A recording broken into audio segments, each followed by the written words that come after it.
chat with the walking, yeah. Just too sharp with the prize. White girls let it tell me I'm awesome, yeah.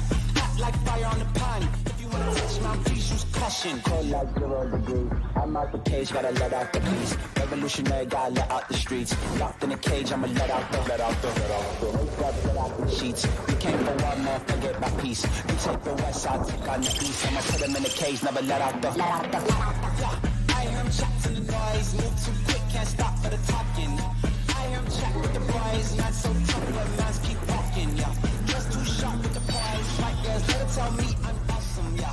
Hot like fire on the pan, if you wanna touch me, please use caution. Stop that, stop that, stop that.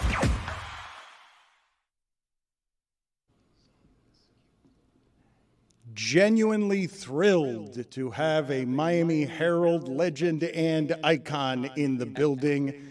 Izzy Gutierrez, also Greg Cody in with us today on a Tuesday. Very excited to have all of this journalistic firepower in here. Juju and Jessica are here, and we begin with Greg Cody being infuriated at the United States men's gymnastics team.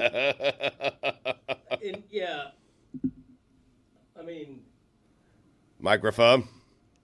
It's on. Hello. Hi. Hi. Glad How are to be you? here. Yes. Infuriated me, maybe a little bit strong a word, but I'm watching last night and I'm seeing the bear hugs, enthusiastic high fives, fist bump, bear hugs. They won bronze. Yeah. Okay, nice. Look, I get it. I get it. The last time the U.S. men gymnasts won a medal of any kind, it was 2008. I know it's been a minute, but still, I thought it was a little bit overboard for bronze. This is infuriating to me. As hard as these people work to get on a medal stand, and to not have the country be able to do it, and for you to not celebrate third place achievement because your American God-given entitlement is that it's got to be first place or bleep off. Yeah, well, you're putting words in my mouth. I'm celebrating. I'm happy that they won bronze.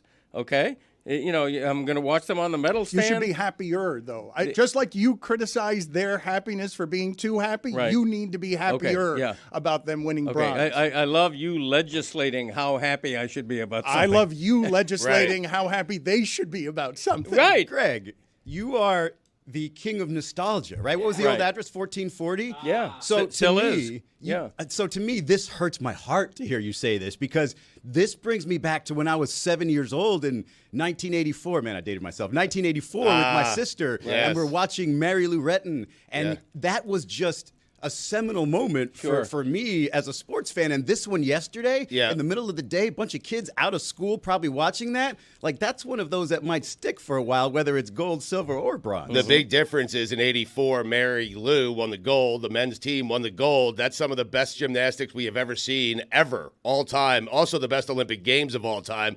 Greg is right. These Olympians are setting a bad example for our kids. No one celebrates third place. You don't do it. What are you talking? Yes, they do. What? Everyone celebrates when It's a you get a consolation medal in game. the Olympics. Right. What? It's a team event. It's points-based. In team They tournaments, didn't play for it. you have the top seed versus the second seed, and then you have, the third seed play the fourth seed for a consolation game for third, for the bronze medal, essentially. Let me tell you how it works, okay? Christopher and I are doing the Father-Son Olympics on the Greg Cody Show podcast, okay? And in the last event, I got my ass kicked in marshmallow expectoration, okay? I'm not celebrating second place. I'm pissed at myself for not winning, okay? You celebrate optimum celebration, like I saw last night, should be reserved for gold medal winners. If I win the silver, my first thought is, damn, I didn't win the gold. I came that close. If I win the bronze, I'm happy to have a medal, but it is the low-ranking medal. I'm not denigrating what they did. They should be happy. They were way happy. He is selling celebrate appropriately. That's all he's saying. Act like you've been there before. Getting on the medal stand is an achievement. There are teams that got very close that did not get a medal, that did not get to stand up there, that we will not remember. We will remember this team because getting a bronze, there was a drought since 2008 where this men's gymnastics team did not medal at all at the Olympics, and they finally were able to do it this year, and they were appropriately very excited to bring home hardware. I was listening to The Women's Game podcast with Sam Ewis, who was on the U.S. women's national team during the Tokyo Olympics. Yep. They lost the semifinal against Canada, and she said that the leadership on their soccer team told them, we know this is devastating because now we won't play in the gold medal match, but we need to win the bronze medal because going home with nothing is going to feel much worse than going home with a bronze medal and being able to stand on the podium and bring that medal home and say that you were an Olympic medalist. And so that is why competing for a bronze medal matters, because there are so many athletes that go to these games that come home with nothing. Yep. And they were able to stand up there on that podium, excited, appropriately, for how meaningful it is to bring home a medal in this Olympics for the men's gymnastics team. And the margins in gymnastics, as somebody who's been watching since 1984, are razor thin these days. These teams and these athletes are so good. You can't make any mistakes, Greg. If you watch that, you have to nail every single performance just to get a bronze. If you fall, if you trip, if you hit the knee to the ground, you are out. And that was a heck of a performance. I wanted to crush my dad when I first heard this take. And I'm like, you know what? I know how I'm going to get him. I'm going to look up the odds and see how low down USA was and see that they should be celebrating to get third. And then I looked at the odds. Japan and China, huge favorites. So you knew they were getting gold and silver. It's just a two-team race, basically, based off these odds for bronze between Great Britain and USA. Oh, so we won again. I'm just saying, like, to my dad's point, We beat the Brits. they were basically, it was a two-horse race for bronze. You say it's a two-horse race, but I assume the Cody Podcast Olympics are also a two-horse race? That's true. On marshmallow expectoration? We call it marshmallow hawk twoing. Well, I don't. But yes, it's a two-man race, so I'm not going to celebrate finish second. Yes, but the competition, again, is not international. It is not worldwide. It's you and your son on spitting out marshmallows. And my dad has asthma, and it was his idea to do it. Yeah, true. Yeah. Has to be the underdog. I mean, Yeah. One of my favorite things in all of this stupid genre is the hair splitting on appropriateness of celebration, where Jessica's arguing that was an appropriate celebration and Greg Cody is arguing a little excessive. Okay, here's a point I would make. In no other sporting event more than the Olympics are there three obvious levels of celebration: gold, silver, and bronze. That's what I'm saying. And here's an example I would use for you. In World Cup soccer, okay, they have a championship game and they have a consolation game. If you win the consolation game, you have won what is tantamount to a bronze medal. Nobody is acting like U.S. men's gymnastics when they win the consolation game of the World Cup for third place. At the risk of alienating the audio audience, Juju, would you mind just coming in here for a second? I'd like Greg Cody to reenact what would have been the appropriate celebration after winning in gymnastics with his teammate Juju. Congrats, Juju. You guys won the bronze medal. I'd like for you guys to show us what that should have looked like if you indeed you found it excessive. I feel like it's a fist bump, and that's about it.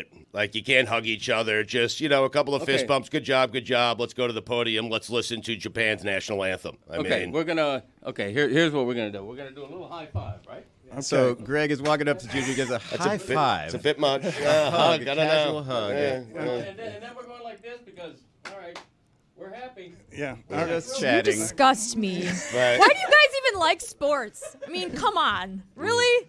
I believe that Jessica leads our world in being enthusiastic about what it is she's watching because it's just amazing sports in cubes. It's like, make me care about these people in 9 minutes based on what they're wearing. Give me their story. Make me care about this in 9 minutes. And Peacock is doing a hell of a job of that. Dan, the Olympics gets me all the time because I never get emotional leading up to it.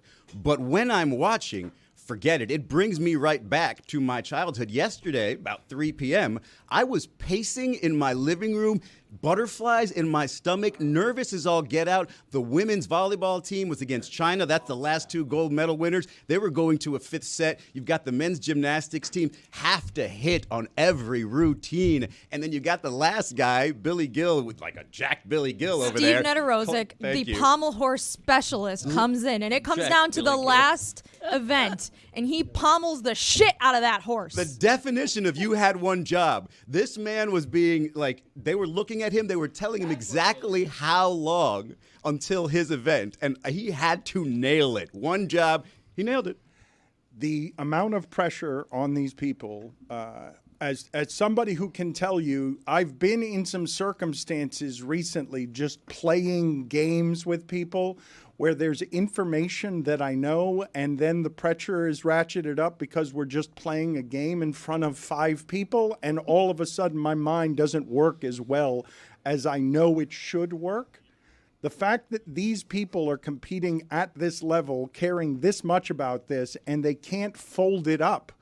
When you're talking about the amount of expertise and the margin for error in this sport because of how good the rest of the world is, I don't envy these people being in this position, and that celebration feels like a bit of relief to me on top of everything else. I'm more interested in your game night. Yeah, me too. What are you doing there? Like? You're nervous. Charades? I mean, I was sitting there just yesterday in front of Taylor and Thomas are putting together like a bunch of 2000 lineups. I love this game. Yeah, and it's like I'm looking at a 2002. I can't decide whether it's a Royals lineup or an A's lineup, and just playing in front of them, I'm more nervous than I would be if I was just doing it right by myself. And so when I know that, Stugotz, none of this ails you because you're incapable of shame. No, it actually does. The first time we went to Lake Tahoe and we had to tee off in front of people, I was a nervous wreck. You shanked it. I did shank it. I remember that. There were like 26 people there watching us, and I was nervous. Yeah. I was. Yes. Great. I think that we're all chokers. I think here we would find a lot of chokers if anything was ratcheted up to a fraction of the pressure that these people are facing in the elements that they're facing them in. I mean, you talk about pressure and the agony of defeat and narrow defeat. I lost Olympic towel folding by 0.2 of a second to Christopher. Okay, so I've been there. But you're going to have to trust us because my dad screwed up recording that portion of the Olympics. Well, that's so true. we don't have a clip Greg, of it. if you got a $15,000 payout for finishing second in Olympic towel folding with Chris, would you have celebrated more? If I had a payout for second place, $15,000. You probably would have celebrated. no, I don't think so. I think And you would have celebrated. Look, Stugotz and I are alone on an island here. Neither one of us is saying it isn't good for them getting a bronze medal for the first time since 2008.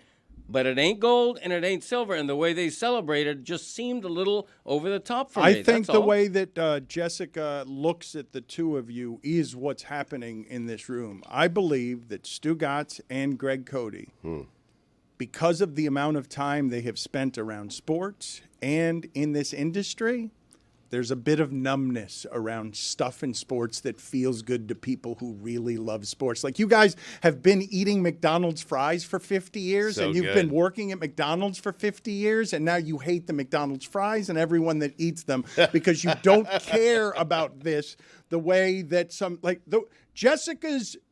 Jessica's watching this, it feels like, I'm consuming just her social media commentary. Her enthusiasm is off the charts for some of the things that she's watching because there's discovery in it and wonder and awe. And you two you're in your phone right now. You're swigging from your drink. Like, We you guys, won a bronze, you guys right? don't care that much about Swigging it. anything. You only care about how can I come over and criticize it. It is funny, too, though. I was watching the U.S. celebrate, and then you watch China just devastated because they choked away the gold, and yet Right. they're a spot higher than Yes. the U.S. That was a little bit weird. You But go to There the you Olympics go. to win golds, There not you to win go. silvers, Bronze- not to win bronzes. You go to win a gold. That's what you go Bronze for. was the only thing they could win, though. Now I'm back on the other side. You guys are idiots. There were 2 teams that could win gold and silver. right. There was bronze. Why the do only they thing give out could the win. bronze medal then, Stugotz? Why do they give it out? It's 100% an expectations thing, too, because like Izzy said, China was very disappointed because they had a couple big mistakes and missed out on the gold medal barely by like less than a point. And so their expectations were, we want to win gold. We have one of the best gymnasts in the world on our team. Like, we should be winning gold in this team event. And so their expectations were to win, and they didn't do it. So they were disappointed. The U.S. expectations were, we just need to get a medal. Like, we haven't medaled in this sport in so long, and to be the first team to medal since 2008 would be huge. People will remember our names. People will remember our performances. And that's exactly what happened, and they were rightfully super excited to be up All right, there. let's give out a 4th place medal made out of tin. Let's give out a 5th place medal. Let's give everybody a medal, okay? Here's another. Stugotz and I are the only ones with a proper perspective here Yeah. on this. And here's another example I would give you. Okay, Miami Dolphins haven't won a playoff game in 23 years. If they finally win one this season, it's going to be a huge deal, and they're going to be rightfully celebrating.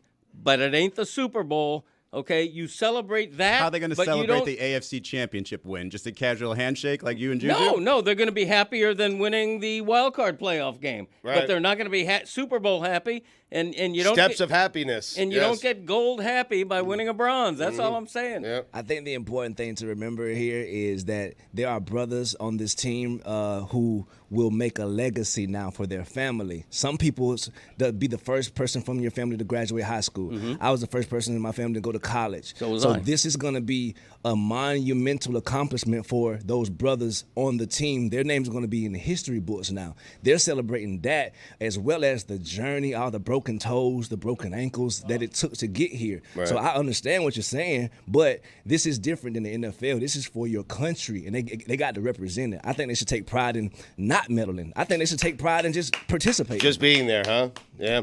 Greg, there is a third person who agrees with me and you. That person is Herb Brooks. If you remember, Dan, after the United States hockey team, 1980, Lake Placid, they beat the Russians. That was the semifinal game, and everyone was celebrating like we won the gold medal. Everyone except for Herb Brooks, who told his team, if we don't beat Finland, okay, in the finals, gold medal game, what we did against Russia means nothing. It means nothing. Put it on the poll, please, Juju. A couple of different questions. Is this show the world's leader in talking about the 1980s Olympics? Yes. And also put on the poll, should there be a fourth place medal made out of tin? There you go. And by the way, to quote the great Ricky Bobby, if you ain't first, you're last. Yep, well said. I believe that that's the best representation of America there could possibly be. Talladega Nights and Ricky Bobby. I think that's what we're going for as a country. Just gluttonous stupidity. I mean, I went Herb Brooks, an American legend. To follow up on Juju's point, Greg, there was a gymnast, Paul Judah, and he continually led off in almost every event. And the pressure to lead off is tremendous because, again, every routine counts. His parents are from Poland. He's a first-generation American. And for him to win a bronze, and this country, again, hasn't won a team medal since 2008, that is a huge accomplishment. That's a life story. Those are the types of stories that you see with, like, slowed-down music and Tom Rinaldi speaking in the background in an NFL game. Like, that was incredible, his story. And did you see his TikTok dance afterward? Yes. Oh, my goodness. The kid is going to be a star. Legend. Juju and Jessica seem to embody the spirit of the Olympics. Root for America. See if America can make you proud, but don't be cruel to the American athletes and offer them a medal made of tin if somebody screws up on the pommel horse. Nothing wrong with tin. What do you mean there's nothing wrong with tin? Is there a place on the stand for tin? I mean, or are you off to the side a little bit? Yeah, you're in the shadows. You're in the shadows. But tinfoil is probably the most valuable utensil in my kitchen. I use tinfoil for just about everything. There is a funny randomness in this, in that we do make it the top three finishers, and I, for many years, since the 80s, have wondered how much it hurts to be the person who works for 4 years and finishes in fourth place by 1/100th of a second in a race. Like, what kind of haunting that is. And if we just made it so that there were a fourth medal made of maybe not the insulting tin, but something else. Bronze is pretty random. I'm not sure why we do 3 instead of 5. I'm not sure why it's accepted 3 instead of 4, but I have often wondered, you work for 4 years and you lose by 1/10 of a second? My God, that has to hurt to get back into training next week when you arrive back in the States. I think I heard in one of the opening ceremony segments on NBC that it used to be 2 medals and then they added a third medal like 100 years ago or something like that. And there were a few swimmers. There was one swimmer that finished in 4th place in Tokyo. I can't remember which swimmer it was, but she said that like that was crushing to her. Like finishing in 4th and losing out on a medal by like 100th of a second probably feels in some ways worse than finishing in like 6th or 7th and being like, all right, I wasn't good enough. But some of these races, especially in swimming, come down to like the millisecond, and it's like a race to just touch the wall quicker, and that is what keeps you off the medal stand. And I think it's insane, but just hearing athletes talk about how crushing it is to finish off the podium in 4th place and how motivating it is to try to get back and just get on the medal stand, I think speaks to how big of a deal winning a bronze or a silver is. I watched a women's swimming event last night. I'm pretty sure it was a 100-meter breaststroke, and the top 6 finishers were all within 1 second. It was insane. Even they showed the replay. It was like watching a horse race where 6 horses are within a nose of each other. It was insane. It was the most exciting thing I've ever seen in the race, and it was just the 100-meter. And Lily King got 4th in that. I think so. From the U.S., yeah. Right. So she should get a medal, or she should be disappointed. Right, exactly. But if she finished 3rd, she should be celebrating like what? Celebrating. Okay. Her name will be in the history books. Okay. Her family name will be. She just made her father as proud as she can make him. She No, not quite as proud as she could. Right. Not quite as you proud. want to see Brad win a gold. Okay. I mean, she made her father the 3rd happiest he could possibly be. There were 2 other fathers who were happier. Seriously. I have 2 questions. Is tinfoil a utensil? And I'm surprised to hear that it's the most used utensil in your kitchen. For me, it's a fork. It's not a utensil. He called it a utensil. I looked up the definition of utensil is broader than I thought. I thought utensils was just basically the definition of utensil is pretty broad. It's like anything used in the kitchen. Well, one of the brother words of utensil is utility, and little in the kitchen has more utility use than tin foil. You can wrap up. You can use it to heat stuff in the oven. You can wrap up leftover pizza, throw it in the fridge. There's all kind. You can make a beautiful hat out of tin foil. There's just a myriad of things you can do with it. Put it on the poll, please, Juju. Is tinfoil a utensil? I'm with Chris Cody and Stugotz on this. I believe that a utensil has to be something that you can hold in your hand that kind of has a handle, right? Yes, I don't think Is of wax paper I don't think a of like utensil? parchment paper as a utensil. Just because you can make a tool out of the aluminum foil does not make it itself or a utensil. utility, right? Or a hat, But yeah. but by definition, does it? I You got keep the mentioning the tinfoil hat. He has fun with tinfoil. I have a definition right here. It's Give me some tin foil. I'll make a hat. definition of tinfoil.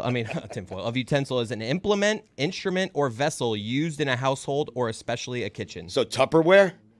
Yes, Tupperware is a utensil. Really? Oh yeah. Is there a distinction between tin and aluminum, or is that pretty much the same thing? Because I get aluminum foil. It's a good question that you're asking there. Put it on the poll as well. Excellent. Are aluminum foil and tin foil synonyms? But I am thinking for some reason that this medal that Cody is making for 4th place, it's worse than aluminum. If I gave it aluminum, that'd be bad enough. But tin feels like something out of the 1800s that they were using before they invented aluminum. Tin sounds even, and I don't even know the distinction between them, but I think tin is more insulting as a 4th Right. medal. It always sounds insulting. Something sounding tinny sounds insulting, right? Not when you make it into a hat. I mean, That's true. Then it takes on a whole new life. And you're the quarterback of the Jets. And the 5th place medal would be made out of styrofoam, I guess. I was trying to figure out who to make the joke, the tinfoil hat at whose expense. I use this because the tinfoil hat is used only to talk to the aliens, correct? That's the only thing that a tinfoil hat is used is to represent your nuts, correct? Or to attract a lightning strike. Why would you be wanting to do that to Well, your yeah, head? no, I'm saying Because that you're would be a nuts. use for a tinfoil hat. For science. yeah. Right? No. Yeah. Greg, Yeah. I want No, to he's put a right. pin in this with you. No one is arguing that it wouldn't be better to win a gold or a silver than a bronze. Seemed like you were. No. Obviously, being the best is the best option. What we are simply saying is don't yuck their yum. They're very happy they won the bronze, and they deserved it, and it was a deserved and appropriate reaction to making history. That's all. Based no on yum expectations. I mean, Based on everything, based Right. on the team's history, based on their individual performances and coming together and everything that they did, very appropriately happy for the bronze medal. We are all going to take a break now, and when we return, we will see how well Greg Cody has made a tinfoil hat.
It is a bit hard for me to explain to the audience, an audience I imagine that does not care about what the technical difficulties are in doing this show. It's a little hard for me to explain to the audience when I've got a number of different things crackling in my ear, and I'm not totally sure whether I'm hearing that Zoom voice tell me that something is recording because I'm actually hearing it or because it's happening behind the scenes and didn't actually go out on air. So there are a number of times in the first 24 minutes of doing this where something was going wrong. So I wasn't able to play whack-a-mole with my two co-hosts here and get all the facts right on no. A tinfoil hat does not lure lightning. It prevents you from having lightning in your life. And Greg Cody is going to continue to try and make this tin hat. All we've learned by scouring the internet is that tin is heavier than aluminum, which suggests to me if I made a fourth place medal out of aluminum, it's more insulting than if I do it out of tin. If I'm giving you a heavier medal that is made of tin, I still don't know the difference between the two things, though. Do any of you know the difference? No, but I was thinking maybe we just bump everything down and add a platinum medal. So first place gets platinum because platinum's the heaviest metal, right? Like that's the most. If I want platinum jewelry, I know that shit's gonna cost me. All right, and then there's gold, silver, bronze, maybe tin for 50. Don't forget about diamond. You should get a diamond medal too. So hey, ooh. Can albums be aluminum? My album went aluminum. No. You're willing to put platinum I wish I had an and answer. diamonds ahead of gold? Well, you can move anything ahead because in the first Olympics, the winners got an olive branch and a silver medal, and then they upgraded to gold. So, yeah, we can go platinum. We can bump gold down. Which has the higher status, the platinum Amex or the gold Amex? Platinum, right? Platinum by for sure. far. Well, but Actually, but the black one is does. better. Black Ooh, It should be a black. Ooh. Yeah. There. Yep, a black medal. Yeah. That's very controversial. What do you mean? Making black better than all of the other medals, you're asking for an Olympics that is a little political. right on, brother. Right on.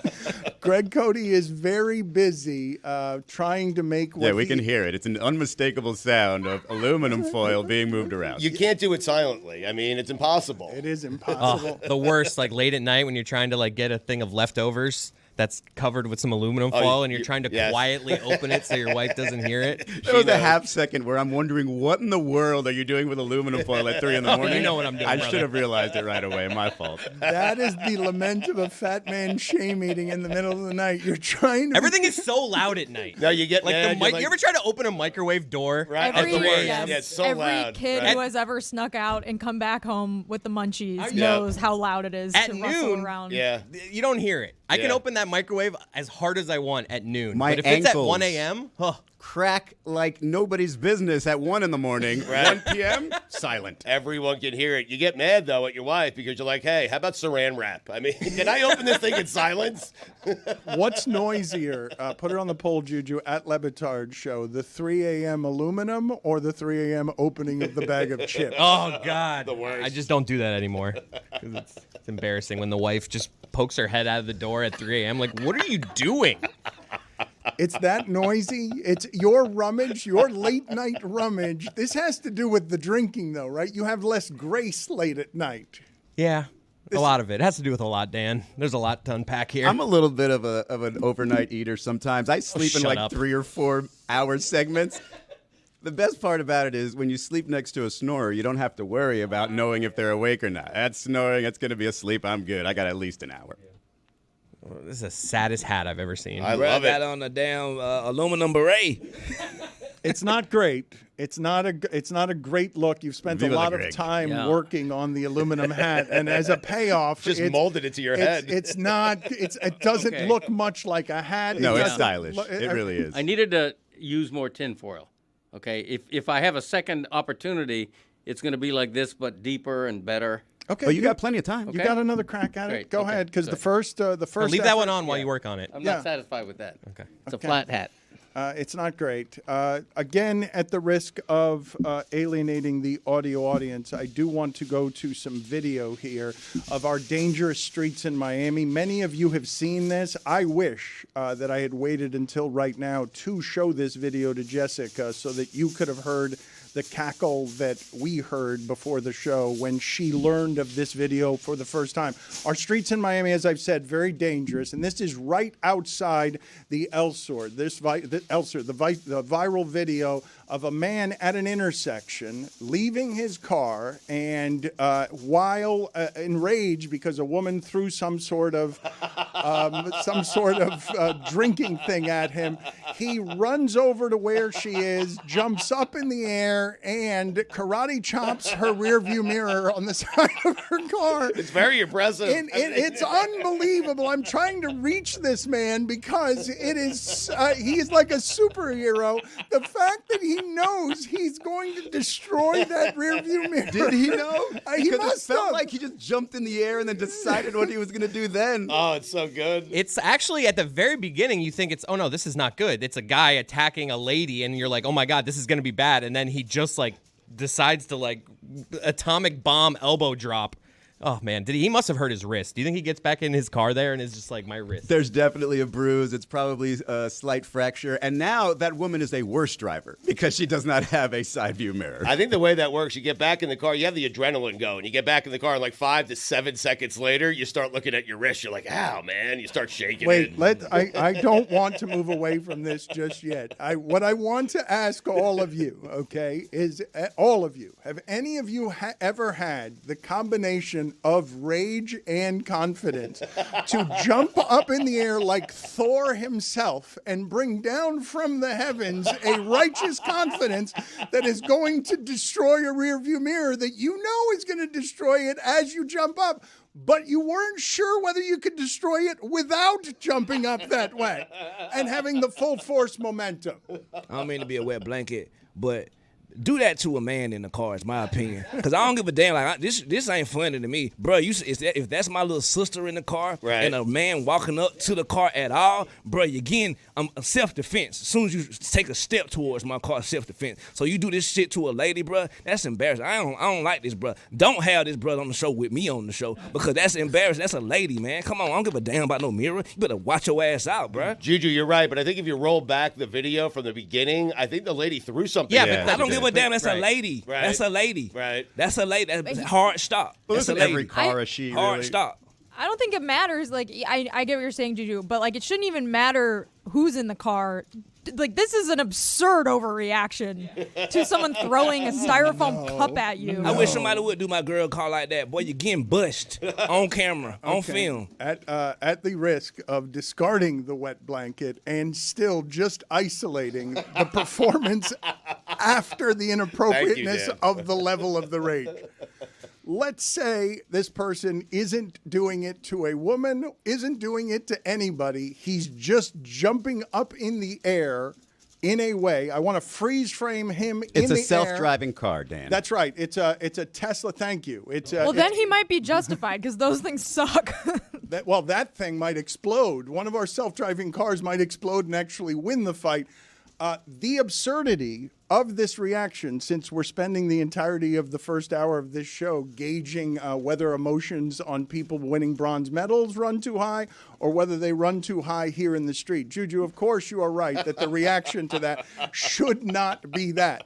But I will say that my wife has rarely been more disappointed in me than when she has to hold me by the chest because I want to get out of the car and do that to somebody in a South Florida. I'd love to see you try. Man, that would be a great video. That increasingly, we could have that video. It's happened. I've never seen my wife more disappointed in me than not being able to hold me back by the chest as I'm going off into South Florida where someone can shoot me and get away with it. It's the height of stupidity. I deserve the disdain in her eyes. It's not something that I can control, not the way rage works. Well, first of all, if you freeze frame that the way we did, it looks like he just won a bronze medal with the U.S. men's gymnastics team. That's what it looks like. He's celebrating. But secondly, I think road rage is probably where you feel the most embarrassed right after. Like the things that you do, the things that your wife is telling you when you are going nuts, you probably feel 5 minutes later and it's just like, God, I was so stupid. Over what? He made me flinch? Oh. Yeah. Having a kid has kind of shown me that because I'll just sometimes forget my daughter's in the back seat and I'll just be like, oh, what the bleep or something. And she'll just be like, Daddy, what's wrong? And I'm just be like, you know what? I overreacted there. You're right. I'm sorry. There was a guy who cut me off coming out of a parking lot, okay? Just blatant, just saw me coming and decided to just jump out right in front. Had me slam on my brakes to the point where it just like started to shake a little bit, right? And then he pulls over to make a left turn near me still, and I'm swearing on my life. I was the only one in the car, so nobody can believe me. He did a white power sign, like right by his head.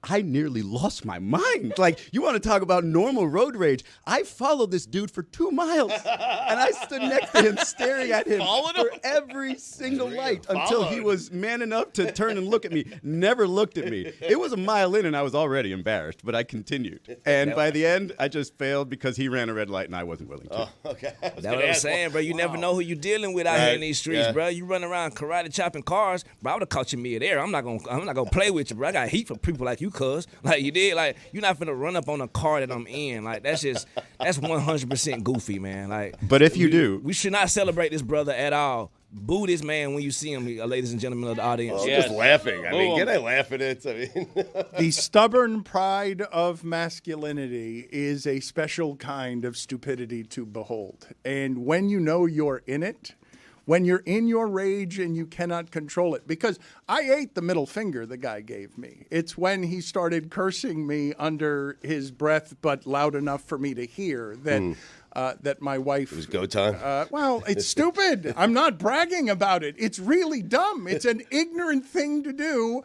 And yet I couldn't control myself from doing it, even though I knew I was doing something that was ignorant.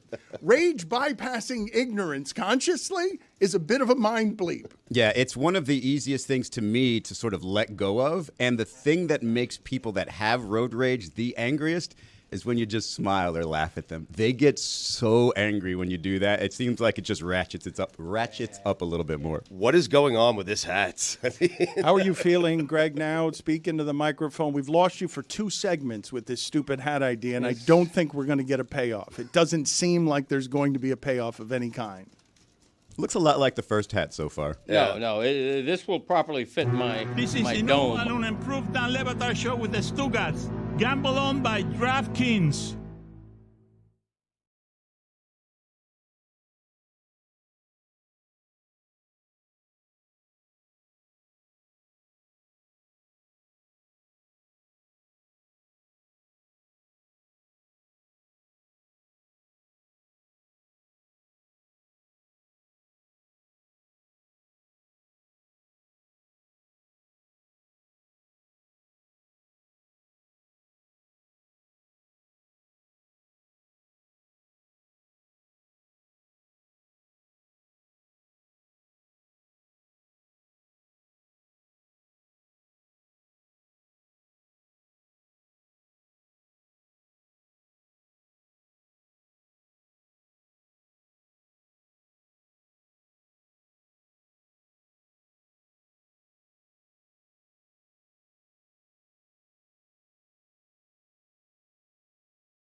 I have lost you for 2 segments, Greg Cody, because you've been very busy making aluminum foil hats. Thank you. You're proud of this latest version of the hat that you have created? It's bigger than the other one. Yeah. It doesn't seem worth any of our time and effort. I'm not sure it's a very good hat. Looks like an upside down boat. This does not rise to the level of pride, but I do think it's better than the first attempt because this one fits my head a little bit better, gives me a little coverage, is a little snug. Mm-hmm. You know, I could wear this out in a rainstorm and not really get rained on. So I think it's collect a the rain workable in hat. there too if you need to. You're like Johnny Cash on Hee Haw. Goddamn. That's a good reference. I would What's have that? thought you were Hee-haw 3. I would have thought you were too young for hee-haw references. What did he say? It doesn't matter. You Okay. of course, you didn't have your had a earphones tinfoil on hat on. because You had a hat couldn't on. hear. It's Yeah, tough. right, It's tough putting yes. this hat You're over right. headphones. You're you right. can't do both. I'm Right. only one man. Yep. I mean, I can't do it all. You That kind of are indeed only one man. I don't understand your that kind of thing reference. What is happening in my ears now? You're that kind of thing as a slogan. Yeah, that kind of thing. When do you use it? Like, when is it an expression? It's almost always appropriate. You know, it's a place card. You know, it's a segue. It's an affirmation.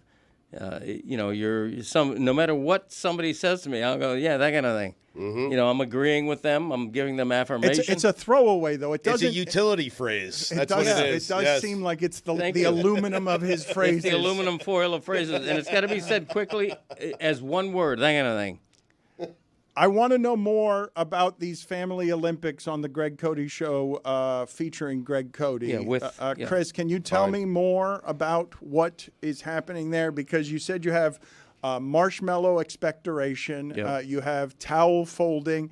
I was told here recently, I agreed to this. I assume it will never happen because they also need Stugotz's agreement on this. But I was told that we're doing swimming. I have never in my life had a race where I swim. I don't know the last time I swam. I really don't know. There is no way I will win this. I'm assuming that these Olympics that we're doing here are only meant to get me and Stugotz shirtless, correct? That's the only goal here. And jumping into a pool of the whole thing. Yes, we are efforting to do it. We are going to do it.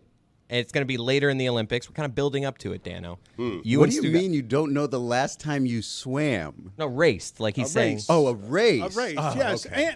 And also I would say the last time I swam, I've been in pools and stuff and done some stuff underwater, but like a stroke of some sort, I legitimately can't remember unless it's underwater swimming. I can't remember what kind of stroke I've ever put together trying to race in a pool. Cracking up the excuse machine. You just jump in, you jump out. That's it. I mean, we've a lap in once in a while. How about that? Good for you. Yeah, I I don't do very much of that. If I'm in a pool, it's not to weave a lap in once in a while. I don't know how many laps you're doing, but what other Olympics are we doing here, and what other Olympic categories are on the Greg Cody Show featuring Greg Cody? Swimming is really the only thing we're efforting because it's a whole thing. We were going to do multiple sports, but we're just focusing in on swimming. We're going to probably have like a preliminary where like the shipping container, if they want to, anyone that wants to from the show, where we race, and then we build up to the main event where Dan and Stu race. 100 free, or what are we doing here? I'm thinking, yeah, that would be there and back. I was thinking that would Anybody be can do the freestyle. because I want to see the underwater push off the wall thing. I want to see you guys turns, do that dude, too. The You got to turn- the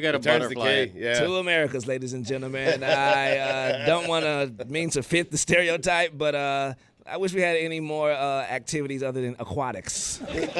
What is the rest of the group doing? Like, I'd like to know some of the other categories that were Okay. in your Olympics. Yes. And is this the only thing I'm going to be competing Yes. in? Okay. We were going to do ping pong because a lot of people around here think they're good at ping pong. but Everyone that- thinks they're good at ping That's pong. still TBD. Everybody. I'm really good. Right, I think I'm I'm the bad. best, I yeah. think I'm Same. really bad at ping pong. I think everyone would beat me. I at that. know we're fantastic at pickleball.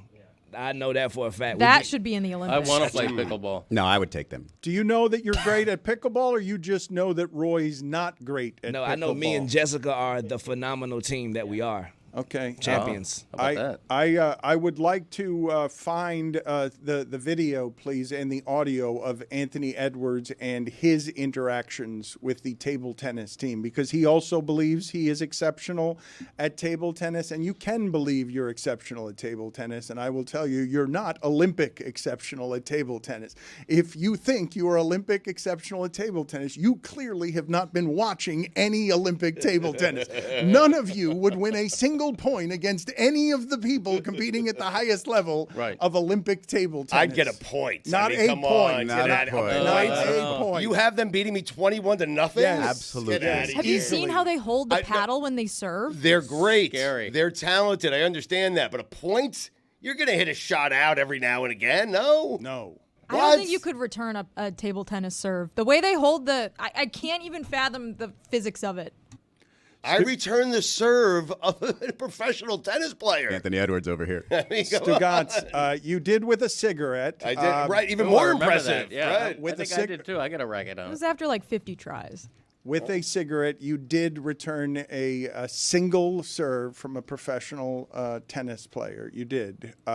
But you are also someone, and this is criminal in your industry, the lack of expertise in it, who consistently underestimates the excellence of the people playing sports and consistently overestimates your own excellence when it comes to these things. I'm just saying a point. I mean, a little slice backhand. I mean, good luck getting that back to me. It really is absurd in that he does believe these things with the center of his heart. He believes that he can do anything against anyone. To tie up a loose end and answer your direct question, the 5 events so far in the Greg Cody Show's Father-Son Olympics, in addition to towel folding and marshmallow expectoration, we've had pickleball bounce, we've had nail pounding, and we've had, what was the other one, Christopher? Staring contest. Staring contest. Oh, wow. Yeah.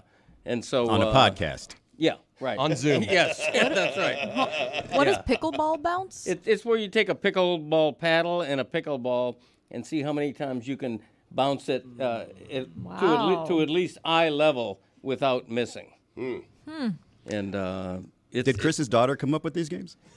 Well, we didn't want like just any old Olympic event. Right. You know, we wanted something that you couldn't see in Paris. Okay, you can see anything else in Paris if you want. You can't see towel folding in the Paris Olympics. Well, you can't see it on your podcast either because you bleeped up the recording. So, that part I found kind of amazing. The fact that an Olympic event has disappeared because you had technical issues. It just vanished. You didn't do it over. You just recorded the result and moved it on. Right. Somehow that is. Do you know how hard it is on a podcast to have a worse idea than a staring contest in terms of what it is you're providing to the audience? That's just it. That's exactly it. Yes. I hit record and handed my dad the phone. His job was to just hold it there so that they could hear when I was doing the folding. Well, tell us more then. How did this towel folding thing play out? Because I'm intrigued. I've been on my share of cruises. I actually have a couple of towel folds in my house that I like to show off. It's not like the animal. Oh, it's not no, that. it's not a judged event. Right. There's 3 disheveled towels Right. in a pile, and it's a timed event. Who can take the 3 towels, fold them, and stack them neatly? So no extra points for fancy folds. No, it's a race to see who can neatly fold 3 towels and stack them on top of each other. You videoed me doing that. Right. So there's a record of me doing it. But when you were folding the towels, that's when there was a malfunction on my part. Yeah, my dad, he doesn't fold a lot of towels. He was like laying it down on the table. Like me, I'm doing it like you fold it in half up here, 2 folds. Like it's part of my job with laundry is folding And the yet towels. you Why only you beat won me the gold? Yeah. Well, you only beat me by 0.2 of a second. I had some major fumbles though. I was just about to ask, who won? I won. Who 0.2. won? 0.2 seconds. What were the rejected contests? Well, we're only halfway through the Olympics, so we've got 5 ahead of us. As you can tell, there's not a great vetting process. It's basically, oh, that's an idea. All right, let's do it. It's what we agree on. What are the 5 ahead of us? We don't know yet. We fly by the seat of our pants. I love it. We're going to pull it right out our... Ooh, flying by the seat of your pants. Sounds like a good event. That would be a good event. That expression, does that come from Peter Pan, from something in theater, from something in acrobatics? The flying by the seat of your on pants. it. I damn don't good question. know where that expression comes from. Before we get to the F1 minute, which I want to get to, Stugotz, I did just want to circle back around on how it is we underestimate how much athletes care about their singular obsessions. Being in a swimming pool as a sport seems super lonely. We've talked to swimmers before, including Michael Phelps, about that loneliness and just as a lifestyle, what it is to try and train to be a tenth of a second faster than the next person. I really can't fathom what it is to be that good at something that you can be fourth best in the world, that you can wait 4 years for something you want to achieve, and that you lose by a tenth of a second when you're spending all 4 years in that loneliness obsessing about how do I get that extra tenth of a second. I can't imagine what the haunting is to finish an arbitrary fourth place instead of an arbitrary third place by a tenth of a second when you have to do what these people do to care the amount that they care to actually get to the top of the world to compete for these things. Yeah, and then not even have a tin medal waiting for you. Right. You know, because you were 0.4 of a second slower. Exactly. Yeah. Right. It's got to be the worst sports pain imaginable, right? You train your entire life by yourself. It's a lonely existence. You're training.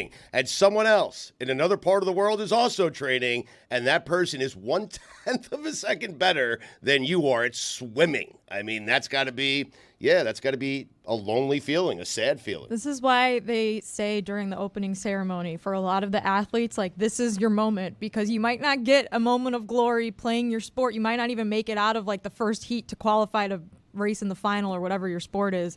And so, like, this is it. You get your little boat ride down the Seine with your flag, and that might be the pinnacle of your Olympics moment because it's so hard to win. Flying by the seat of your pants, first used around 1935. It referred to pilots flying in heavy fog without their instruments.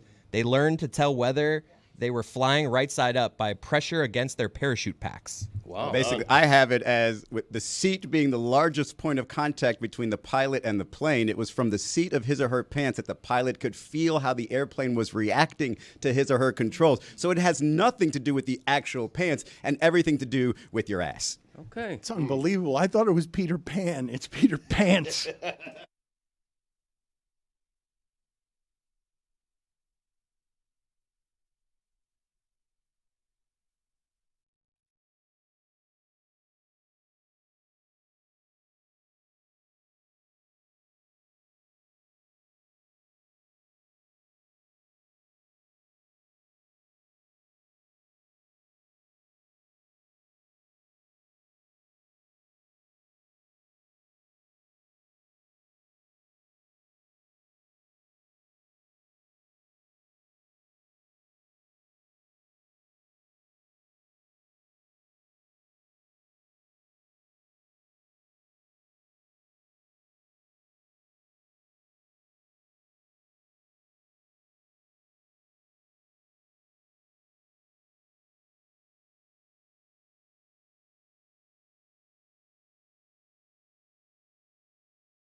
because we genuinely do have here two South Florida journalism icons, I want to get Izzy's thoughts and Greg Cody's thoughts on Tua's signing, because it's fairly monumental for the quarterback, for the Dolphins to announce that they have a quarterback they believe in who they're going to pay. It's something, odd as it is to say, that we have not had in this market this century. It's not something that we've known in this market. It's weird. It's a weird thing to say, so we will get to that in a second. But I want to tell everybody here who's been with us in the local hour and has followed our show for 20 years that before football season, we're going to have a few announcements to make that are pretty cool about how it is that we're expanding and how exciting it is after, 3.5 years of doing this away from a mainstream place to now have the paywalls coming to us and saying, hey, can we have your content? And it wouldn't restrict any of the other places you're in. We just want to add to your reach and your growth. And we're gonna have a couple of exciting announcements before football season. But for right now, you can get us every day live on YouTube from 9 to 11 a.m. Eastern. You can get us on Max from 11 to noon Eastern. You can get us on the DraftKings network from 11 to 2 Eastern. And also at any point, Roku TV, Samsung TV, Google TV, Xumo Play, the DraftKings network online, and also the full show episodes are all on YouTube by 2 p.m. You're going to have all of that and a couple of other cool places where you can find us as soon as the Olympics are over and right before football season. I kind of want to mess with my dad here. He was complaining earlier about the way U.S. gymnastics men celebrated the bronze. Do you remember how Belgium celebrated third place of the World Cup? I don't. They celebrated it with what was hundreds of thousands of people like joining in like a courtyard area, and then the team, as if they won it, was like making speeches like at a parade. I just love like a king speaking to all his people from a balcony. That's how they celebrate. That is sad. The video audience can see here. Look at this crowd that gathered for third place. So sad. Guys, it was their best ever finish in a World Cup. Oh my God. Let them have their fun. That is look at that. I mean, come on. That's too much fun. I mean, for third place, it's too much fun. It's a reason to drink more. Come on. You know, in fairness, the only thing the Belgians are famous for is the waffle. So I kind of get that they threw a parade for a third place. Put it on the poll, please, at Le Batard Show. Juju is the only thing that Belgians are famous for, the waffles. You know, speaking of Belgium, that's where F1 was this weekend. It's time for Wow. our F1 Minute. Look at Amazing. that. Wow. Professional.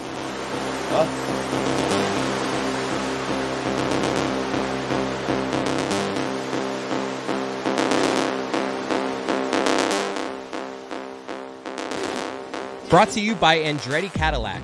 Learn about Andretti's work to join Formula One at AndrettiCadillac.com. It's the last race before summer break, and Formula One is at Spa for the Belgian Grand Prix. Will Verstappen extend his championship lead? Will Carlos Sainz finally decide where he's driving next year? Will the winner of the race be disqualified hours after it's done? Stay tuned. Verstappen is the fastest at qualifying, but he'll take a 10-pace grid penalty and start from P11. It's lights out, away we go as Charles Leclerc leads the pack. But Hamilton's Mercedes is too fast for his future teammate, and he takes the lead. Hamilton is leading in the race. Front runners are opting for a two-stop strategy, except Russell, who decides to roll the dice and go long on his hard set of tires. Piastri is chasing for a podium spot, but he has a slow pit stop, and his Jackman goes flying. With just 8 laps to go, Piastri chases down Leclerc and has his eyes on the Mercedes. Russell has the lead and hasn't taken a second stop, but his tires might run out of juice. Hamilton is right behind him on fresher tires. Will Mercedes give team orders with Piastri right behind Lewis, or let the lads race? It'll be a battle to the finish for the Mercedes, and Russell crosses the line first. Russell pulls off the improbable one-stopper and wins his second race of the season. It's a Mercedes 1-2 finish. But wait! Faster. The FIA would like to have a word. George Russell has been disqualified from the Belgian Grand Prix for driving with his car underweight. I just drooled all over myself. It'll be a Lewis Hamilton win. His second of the season. Yes. The king is on top again. Yes. Jackman went flying. Yes. Excellent work. Shocking there. left turn in that F1 minute. Our first drool. Yes. To accompany the Well, not F1 minute. first. Oh, it's not? First that I couldn't ignore. I'm on Belgium.com, and it says the thing that Belgium is most famous for is chocolate, not waffles. How about that? Put that on the poll as well, Juju. Belgians more famous for chocolate or waffles? And I would add a third category. One of the best beers in the world is a golden ale from Belgium called Duvel. Yep. Duvel. That's number 3 on Belgium.com. Yes. It is not. Yep. It is not nearly as famous as the other two. It is ridiculous. It's a ridiculous thing to say. It's their list. I mean. All Greg Cody wanted to do there was show you that he knew a Belgian beer. It's as close to culture as he comes, drinking a beer outside his garage. It's in my garage refrigerator right now. 4 bottles of Belgium. With a bunch of Miller Lite. Yeah, not as many as last night. Yeah, it's actually number 4 on Belgium.com. French fries, number 3. Really? Yes. What about Brussels sprouts? Oh, yeah, I like that. I like that. Are they famous? Why would Brussels? They're just called sprouts over there. Yeah, they put mayonnaise on fries in Belgium, which is just wrong on It's so many good. levels. No, so many levels. it's so good. Ugh. Don't knock it till you try it. Boy, I'm knocking it and never going to try it. Dan's I never can do looked more both. angry. What? The only way to make French fries better is to do that. Mayo? Yes. No. Oh, my no. God. The way to make French fries the best is with Sweet Baby Ray's barbecue. That is the best. Mayo. Yes. You hate to hear it from me, but mayo. No, 100%. No. Just the only thing a fry wants is a lot of salt. You got to heavily salt the fry, slide it into your maw with nothing on it, no ketchup, no nothing. You know what we should do? Sorry, Juju. We should remember when you had to stick your hand in the mayonnaise bucket? Yeah. We should bring that back and then make you eat French fries out of it. Let's get this settled with Pablo Torre from Pablo Torre Finds Out because Who made him the expert on this? There's just all sorts of blasphemy here. Raw dogging the French fry is the best way to have the French fry. Like that's no good. A little salt. That's, A lot of salt. Yes, you gotta have a condiment. No, you don't want a condiment on fries. Yeah, no condiments on fries. Salt is the biggest condiment you need on there. Thank It's you. the measure of a good fry, a great fry, Dan. If you don't need anything to make the fry better, that's a good fry. Like McDonald's, you don't need a single thing. Zagaki. Yeah. Pablo, That's a lie. That is a lie, Stu. A sweet and sour sauce? Yeah. Dip your fries into a sweet and sour sauce? My God. Oh, yeah. That is the multicultural America that I've been dreaming of. So if you get the number 10, the 10-piece nugget, fries, medium Coke, I understand you have the sweet and sour sauce. You might dip a fry in there, and I understand that it's good. I'm just saying it's also good without any single sauce, and that's the measure of a good fry. the naked fry, man. You Yep. guys. Yeah.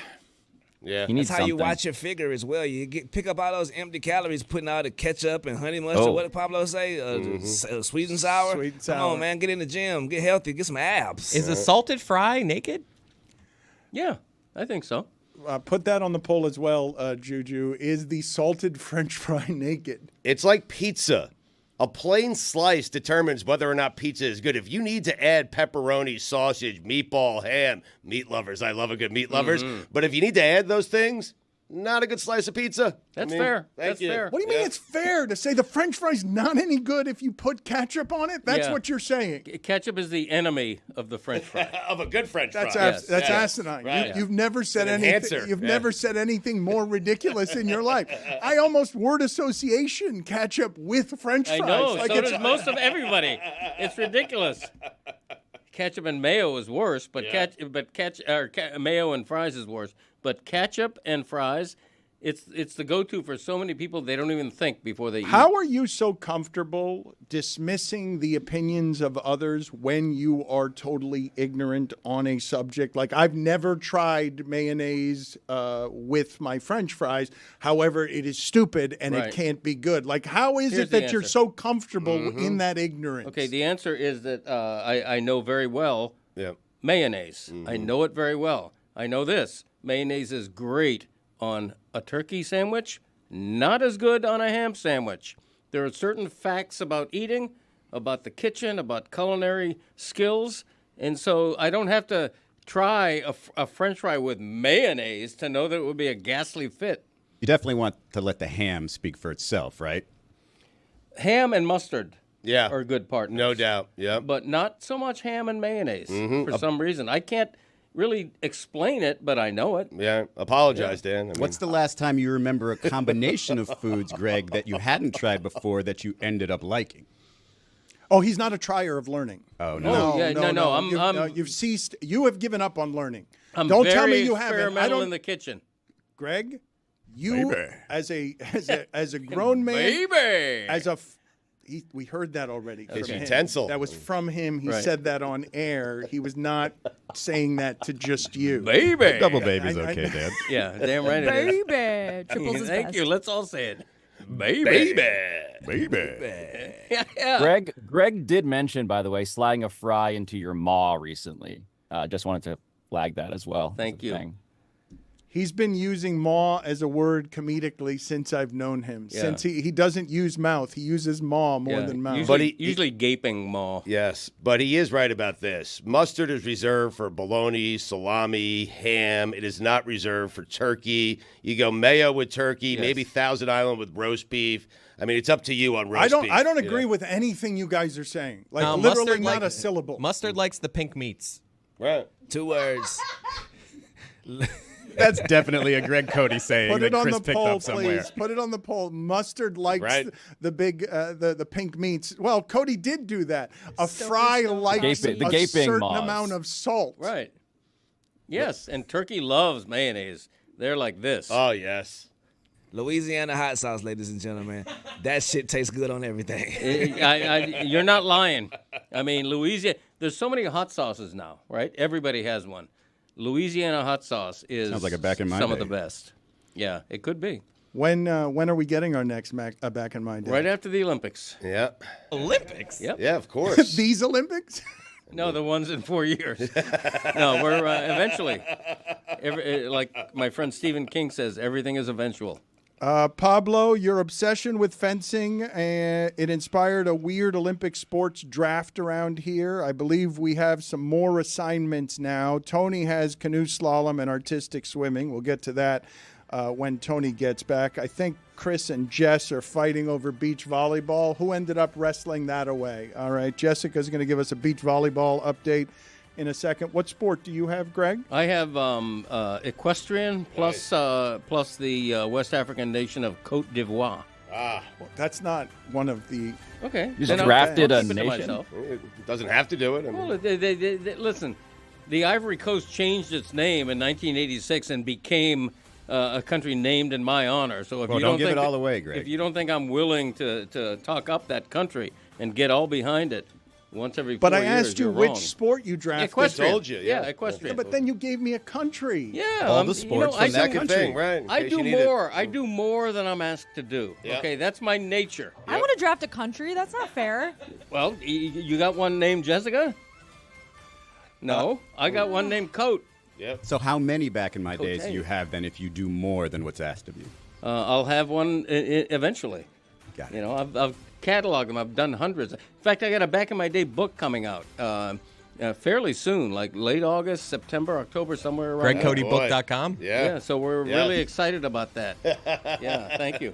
Always goes the extra mile, Dan. Yeah, I mean, you ask for one thing, he brings you two, except the thing that you want. right. Yeah. I go the extra kilometer, which is even longer than a mile, in honor of a European Olympics. Yeah. Jessica, are you ready to give us a beach volleyball update of some sort? I am so ready. Have you guys watched any beach volleyball and seen where the stadium is? Because Oh, beautiful. holy crap, it is right in front of the Eiffel Tower, and it is beautiful. And so far, so good for Team USA.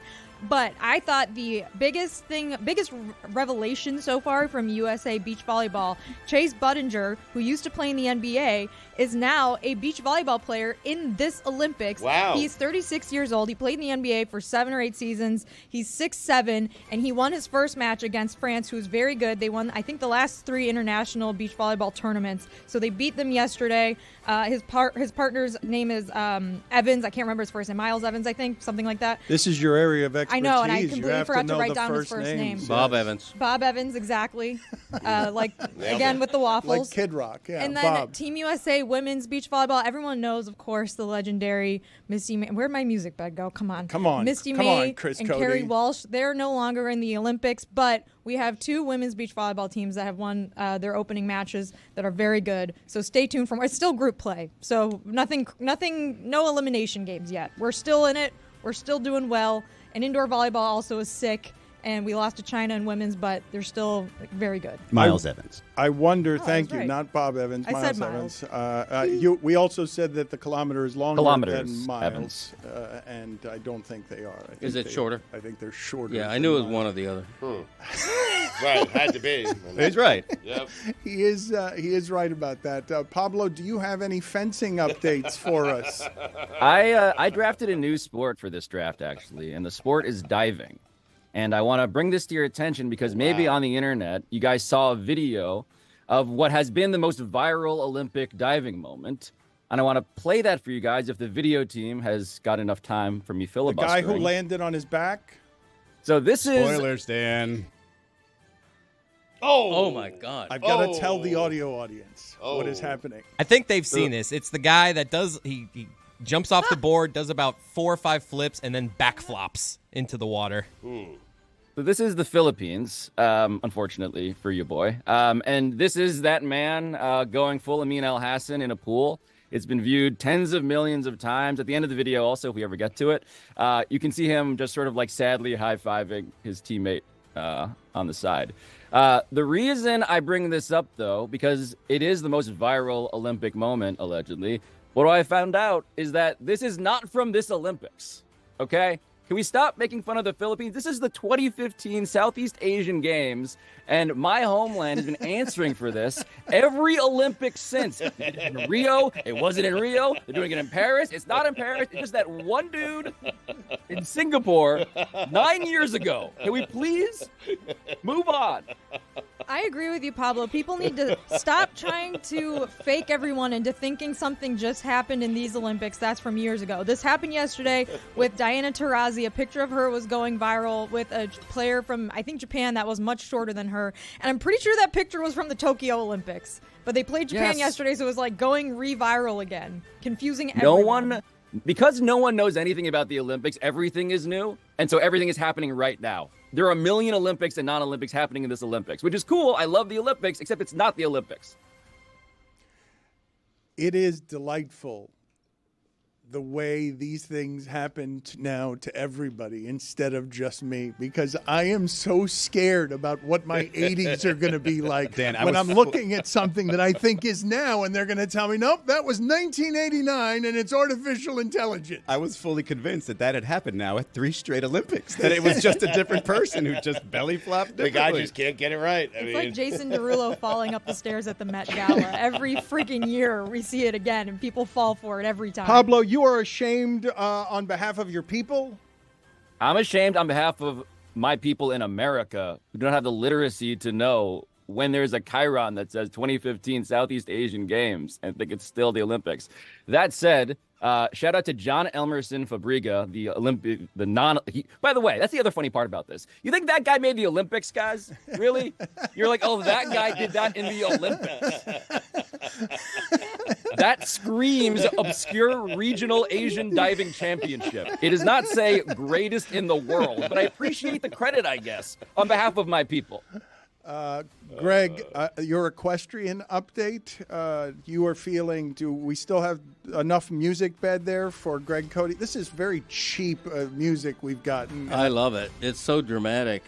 You know, as the owner of a racehorse, calmly, you can understand why I am excited about equestrian like no other sport at these games. And let me tell you, the sport is being run at the Summer Games' loveliest of locales, the Palace of Versailles, where royalty once reigned, where Louis XVI and Marie Antoinette threw lavish soirees, and where now athlete horses and their riders compete across pristine grounds, breathing with history and elegance.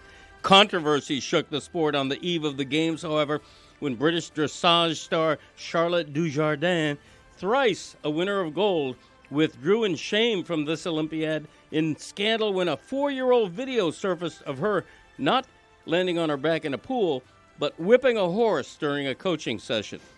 And the American equestrian community had earlier been in shock when Jessica Springsteen, yes, Bruce's daughter, was unexpectedly left off Team USA despite helping the U.S. win silver in team jumping in the previous Olympiad.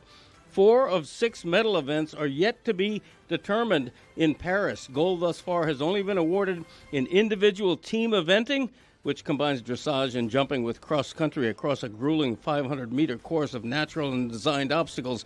Germany's Michael Jung won gold aboard his horse Chipmunk, making history as the first three-time winner in that event. Great Britain won the team gold, with the U.S. yet to medal in the sport this time. However, Team USA has won 11 golds on a horse, tied for fifth most, and 54 overall, second only to Germany. But America has not been golden on four legs since 2008. On a personal note, this correspondent's favorite horse, Sir Greg, ridden by Finland's Vera Manninen, regrettably finished 39th of 64 in the individual competition. Reporting to you 9,000 kilometers from Versailles, I'm Greg Comley. Hey, that was fantastic. I got to give that one. Expert. Thank I mean, well Equestrian. done. Yeah. Equestrian. And dressage, by the way. A lot of people Not say... done. A lot of people say, what is dressage? It's French for training, the word training. And dressage is where the horse responds with quiet little particular skills when barely instructed by the rider. Try and be with the music there because it's going up and down dramatically. Orchestra. I heard the horses don't get medals. They should, though, right? They give them a carrot. What? Yeah. That's it? Do the Yeah. horses have to be from the respective countries as well? I don't think so, but that's a damn good question. Juju, I'm gonna report That is on an it. excellent Put question. those, Yes. put those on the poll, Juju, please, at Le Batard Show. Should the horses in equestrian get the medals instead of the human being? They should both get. And do the horses have to be from the country of origin, or can they do what Joel Embiid did? I have top 5 athletes that connote a horse.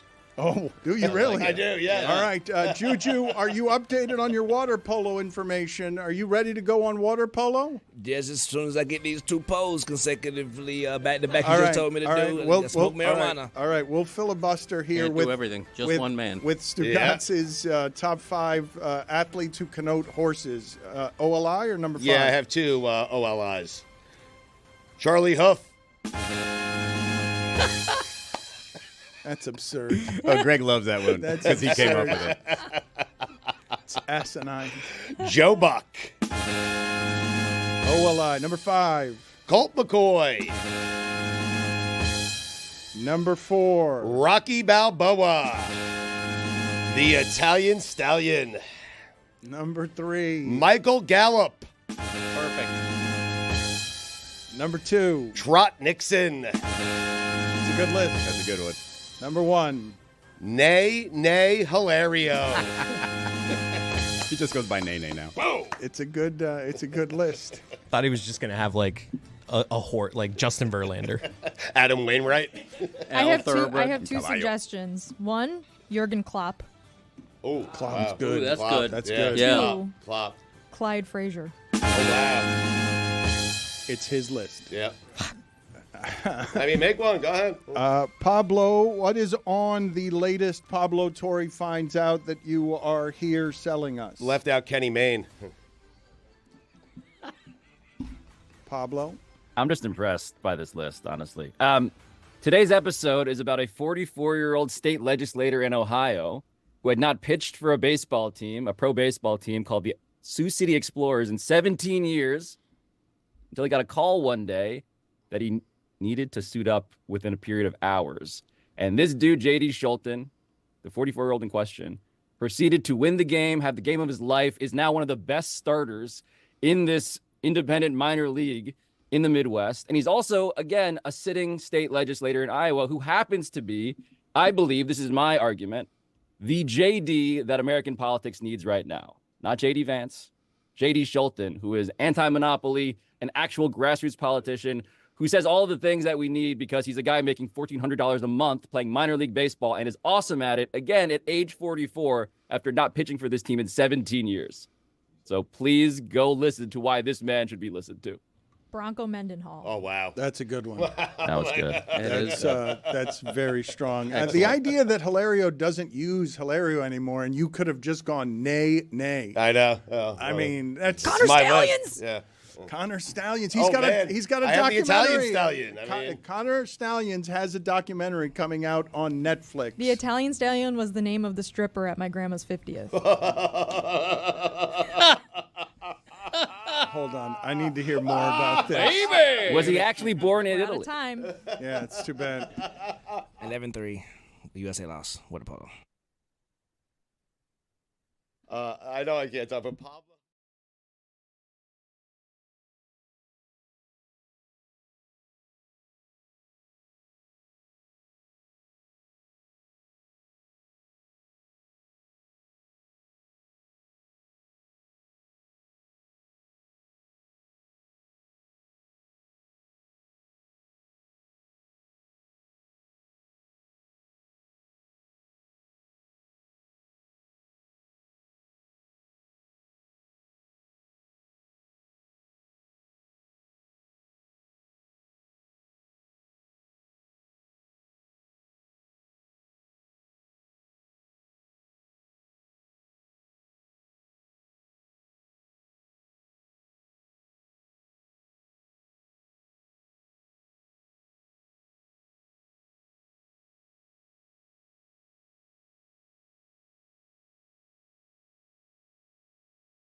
I found interesting, Stugotz, and I was surprised. Perhaps I should not have been. I was surprised at the reaction, how outsized I thought it was on social media yesterday as a divisive force when I mentioned pretty casually in a conversation about LeBron James and what his excellence has been in the modern age for 20 years of largely unblemished work.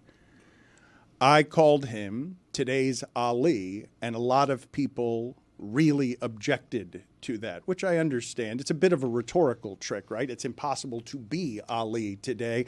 And if you were to be an athlete being Ali today, you would be having to tackle things like Gaza and Ukraine and just an assortment of things that I don't think it's possible for anybody to be Muhammad Ali today. But what I was saying, or what I meant to say, is this is the athlete that America puts in front of everybody for this generation as the representation of our athletic grace, dominance, and excellence. You only get a few of them. Ali was the Ali of his time because of all the political stuff, but Jim Brown and Bill Russell were doing it too. Ali was bigger than them to the world. Michael Jordan came after that. Tom Brady will never be that. I'm talking about generational excellence that holds that flag, and it means something because the excellence holding the flag is less battered than the flag is itself over the last 20 years. And so what I'm saying is that for our time, in this specific time of social media ravage you, and there was no textbook on how to navigate this, Ali Jordan didn't navigate this kind of cruelty where we're going to climb into every crevice of your life, have way too much access to you for you to actually be a myth. You're going to be too human because we're going to change all of the ways that you're covered, and then you're going to look like you pale in comparison to Ali and Jordan when you do not, because you have circumnavigated something over 20 years with uncommon grace. But of course, he is not and can never be, nobody can, politically what Muhammad Ali was. Impossible standard that he set. But I think the blowback that you're getting when you say that about LeBron is Ali's wife, when LeBron had a chance to do something on an international scale, China, Hong Kong, that whole deal, she said he is not Muhammad Ali. That's correct. His wife said that. And right. he would tell you that he sat that one out in the name of sneakers sales. Again, I'm saying the modern day Ali. Like, it's the important qualifier and diluter on the front end, understanding that nobody can be that. I can't say there will be a modern day Jackie Robinson. I'm simply speaking as American icon that you can be proud that he represents your country and your generation, Stugotz, because there are only 3 of them.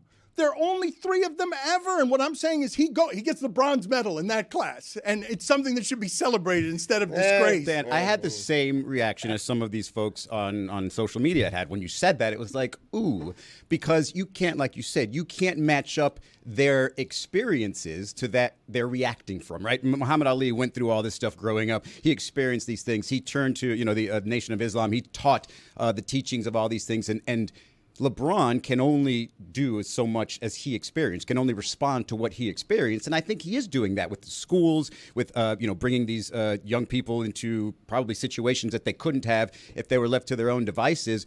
But I do think he is lacking in that his voice doesn't always really have the weight to it that you want it to have, right? When Muhammad Ali or somebody of his stature would speak about something, he would take the time, probably do some research, and then come out and say something about it to where you understood, oh, okay, this is a very reasoned human being. He obviously looks at things from different perspectives. I think with LeBron, that's lacking. I'm not saying it needs to be there for the best basketball player we've ever seen. Maybe it's just, it kind of hurts when you hear those 2 names together because he's nowhere close. It is a diluted form in the modern age. He has not used his voice as much as I would have liked either, but he's used it more than Tiger and Michael and most of the other people who have been in the role that he's been in, to not sit out the black stuff, to not sit out some of the race stuff. And he's done more than other commercial spokesmen. But I think that's what Dan is saying. It's impossible to come close to the standard that Ali set and the things that he went through. So modern day, okay, I'm more with you. But it's not. I'm not even just talking about though. You have to have the combination of excellence that endures forever and is beyond unassailably all of your peers. I don't know who you go to on second place on who holds that flag with more grace in the modern age among athletes. What's the distant second when I tell you, hey, Tom Brady doesn't represent like this to the world? Not to your country, because in your country, the way he represents is the reaction to that is to make him more polarizing than I ever consider him. I don't think he should be as polarizing as he is. I'm really confused by the number of people who are insistent on diluting his excellence by degrees because they want him to be something better than what he is, which is only better than any of you are at anything, any people criticizing him for what he is. None of you are as good at what you do as he is at what he does. That is, I can go across the globe on his critics, and I will find not a one, Stugotz, who can say they are as good at anything they do as he is at what he did. I'm curious, Dan, do you remember the criticism of Jordan being as loud as you hear it for LeBron? What I remember first is ball hog on him, and then after that, I heard a lot of why doesn't he use his power for anything other than selling sneakers? Yeah, and because Republicans buy sneakers too. Well, it was just that's as loud as selling out will ever be articulated by somebody in that position. Like Right. that is the very definition of, if you buy my sneakers, I will not use my power. That's what Michael Jordan got plenty of that. But I will tell you that the people not doing that his choice there, the reason he gets to be the icon that he is because there was no social media for those people to continue to tear him down. So you would hear everybody saying it, because it was not the media that was saying that about Michael Jordan. Like that would have been a whole lot of people saying, why doesn't he use his power in a better way? But this is why I say what LeBron navigated in these 20 years of we're always watching you and we're always there to criticize with cruelty is not something that existed before him. Well, second place, because you asked the question, is on his own team, I think, Steph Curry. Steph Curry is that superstar who has come up without any faults, without any controversies. He also says nothing. He says nothing when it comes to the controversial subjects. He says nothing when you talk to him about, anything sort of negative ties to his church in North Carolina. He just doesn't say. He says what sounds like the right things, but he stays neutral right down the middle because he knows. And this is the thing about LeBron is if we, those critics, whomever you speak of, want him to be whoever it is, Kareem Abdul-Jabbar or this very loud, outspoken person, they're just going to scream louder at him. They're going to disagree with his opinions, and they're going to make him seem more of a negative product, more of a negative result because of what he is saying, as opposed, they'd probably just tell him to shut up because you're dividing people. So playing it down the middle is one thing, but the thing I think, again, with LeBron is it doesn't seem like he's invested in a lot of these topics, and yet he's willing to answer them. And I think the best possible one or example of that was the China question. He sat in front of a microphone, he answered it. It was cringeworthy, and it was bad. Also and I think, selling out. Yes. Yeah, and I think everybody will always hold everything he says and compare it to that. Is anything as good that he has said or done as cringeworthy as that was? I admire LeBron on a lot of different levels, and he's not perfect, but this is a guy, when he's a teenager, they're calling him King James, and ESPN is televising his high school games. And he doesn't live up to expectations. He exceeds them. And he still is doing that at age 40 in the NBA and in Paris. And off the court, I think he has said plenty. I think he's stood up on societal and social issues dating way back to Trayvon Martin down here in Miami, or when he was in Miami. Izzy rightly gave flowers to the school he founded in Akron. What athlete does that? And it's thriving and it's important. And I think he's done plenty on and off the court. He doesn't have to be Muhammad Ali to be admired. The part that I'm confused by, I really am. JJ Barea? The part, other than JJ Barea, the part that confuses me is that we would live in an ecosystem where being the fourth best of all time makes people scream at each other about, well, he's not Kobe, or like, I just don't understand the screaming at each other that diminishes his excellence because we need to put him fourth instead of second. Like, I don't know. Get you tinfoil. I'll go the rest of my life without understanding it. Why the need to put the bar in a place where you have to put somebody and tear them down from second place to fifth place because what? Well, I think people are starving for someone who was like Muhammad Ali, an athlete that is willing to say anything about anything, whether it's here in the United States or internationally. And I think people view LeBron James as one of the guys who could do that. If he got himself informed that he didn't care about selling sneakers, and he decided not to, and that was disappointing to people, Dan. Stugotz, in terms of the power that gets squandered here, I agree with John Amici when he says, you tell me if you think this is wrong, that the power that LeBron James has, if he dedicated himself maniacally to ending world hunger, he could.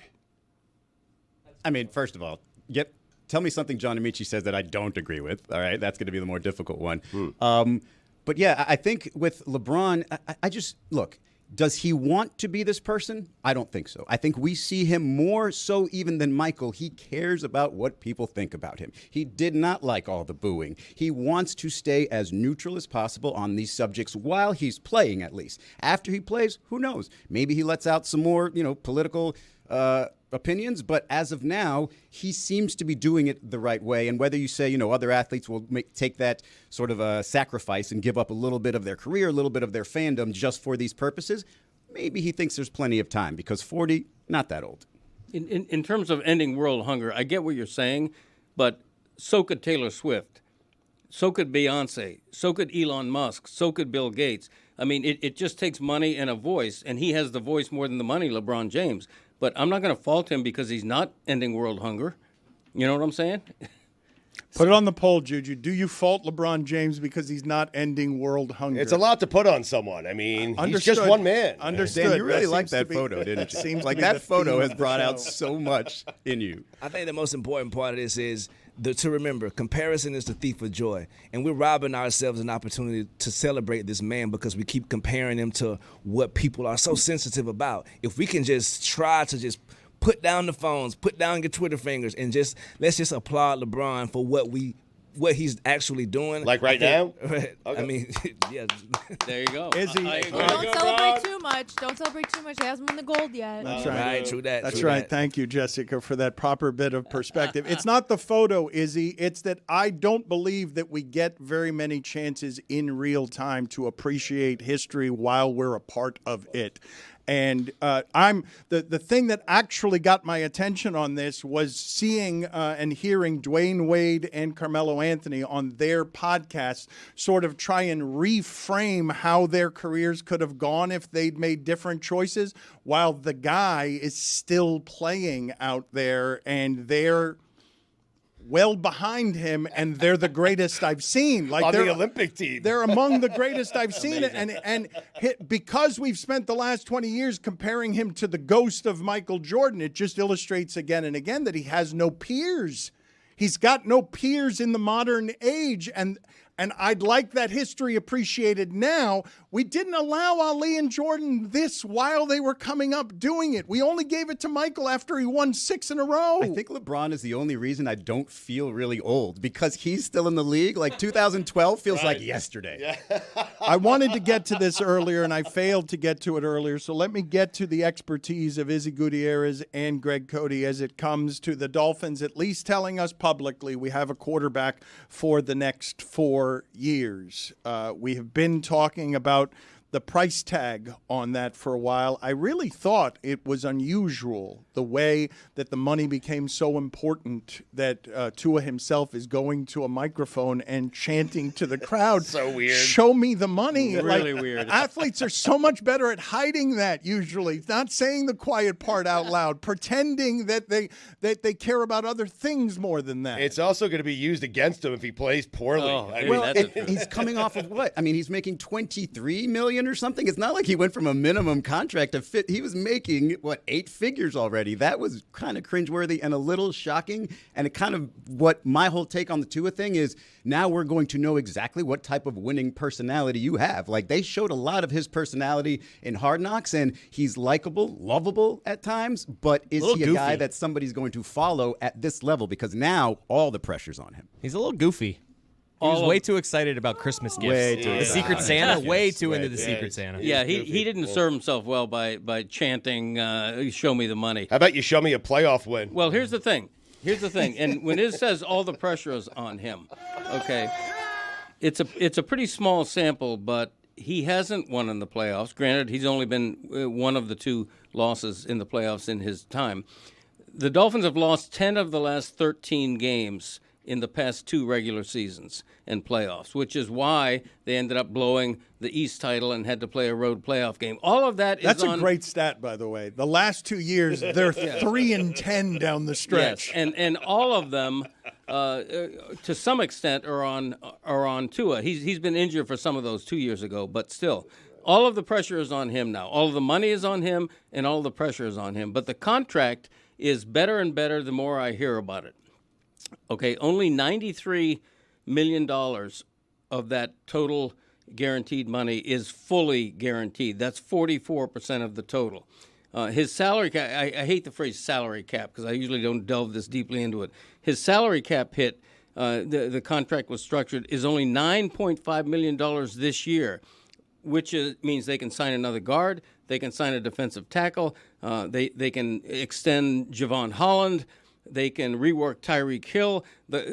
Chris Greer did a masterful job. It took too long to do it, but he did a great job with this contract in a way that works for both parties, the team and Tua. You say it works for both parties, and I just want to ask this because I know that you celebrate this. You've been behind the Chiefs. Everyone's behind the Chiefs. You lost to the Chiefs in the playoffs last year, and their quarterback's cheaper. Do what with that? Their quarterback is cheaper. They have better value at quarterback than the Miami. Not just a better quarterback. They've got better value at quarterback. We're all doing salary cap games. We're all experts on it's fine that the Dolphins are the only team in the league that has 3 players on offense who are all guaranteed $70 million. How can that possibly come back to hurt anybody? The reason that he's this good, we agree, right? Is system and those 2 receivers, correct? Those That's 2. That's a big part of it, and a great running game, certainly. System. But this is the system he's in. In other words, if he's a free agent, I agree with what Mina Kimes said on this show. If he's a free agent, he's not probably as valuable. But he's in this system where he is the perfect fit. So you have to pay him in an exploding quarterback market that all of a sudden has the best quarterback, Patrick Mahomes, as maybe the 5th highest paid player. My question to you is, you were behind Kansas City before this, when you had value at quarterback. How are you ahead of Kansas City? And guys on defense, by the way. But let's just isolate it here. The best window that they had to do all of this is when Tua was cheap. In a down year for Kansas City, after they had to pay their quarterback and lose the piece that Tua's eventually going to lose, lost Tyreek Hill because they had to pay Patrick Mahomes. That's how it happened. That happened to them, and you were behind them. You went to Kansas City, you lost to them.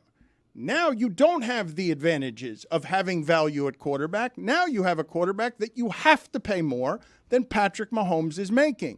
What do you do with that when you're not a player away and not a game away? When the championship runs through that quarterback every time and you're still behind them, and now it's more expensive to be behind them? I don't have an answer for that, and I don't think the Dolphins do right now. You know, I'm not going to make excuses, although there are a couple of reasons why they faded late. 2 of their best defensive players were out with late season really bad injuries from which they haven't recovered yet. Neither has played in this training camp. So injuries were a factor, but I have no other excuse for this team. And Greg, there is no excuse. I have to trust the coach who swears this is the perfect, and he's a great coach, and he's a smart guy, who swears this quarterback is the best quarterback for his offense. He told us that before he even got started with this quarterback. Right. And now he has seen him for 2 years, and in 2 years, 54 touchdowns and 22 interceptions. That guy is going to get paid. He's going to get paid what Tua just got paid. And if you're McDaniel, you think to yourself, what's the team that has given the Chiefs problems over the years? It's been the Bengals with Burrow, Chase, and Higgins. I have Tua, I have Hill, I have Waddle. We could beat them one-game scenario. Yes, this is I why agree. they're in the sort of the comparisons, right? When you first get drafted as a quarterback, who do you get compared to? The people you got drafted with, right? And then those same people are likely, maybe one or year apart, are going to be getting new contracts the same year as you get the new contracts. And so those are the ones you compare them to. The Patrick Mahomes problem I have is he has already separated himself. When his contract, whenever that's up, he's going to get whatever the heck he wants. He's going to be, should be the highest paid player in the game. What we are now doing is trusting, okay, hey, Mike McDaniel, if you say your system and those two receivers can then turn Tua into something close to where he's valuable at that number, then okay, we're good. The problem is we have not seen it. We've seen 1 year where he got a little bigger and led the league in passing, but to me, I see a bunch of, passes that are thrown pretty high. Receivers got to go up and get it. If you would maybe hit them in stride, maybe have more yards. Like, there's still things you can be critical of Tua. Yes. Do I think that automatically he is, if even 2 years of improvement, good enough to win a Super Bowl? I don't think so yet. I don't know. And that's why the number is what it means. So it doesn't matter where he slotted to me. It just means, hey, was he worth this commitment, period? It didn't matter what number was. It's just if he is in this group, do we commit to this guy? Do we feel like he can win us a Super Bowl? It's amazing how polarizing he is as a quarterback. I heard this on ESPN last night, guys discussing this. Why aren't we making a stink about Jordan Love's contract?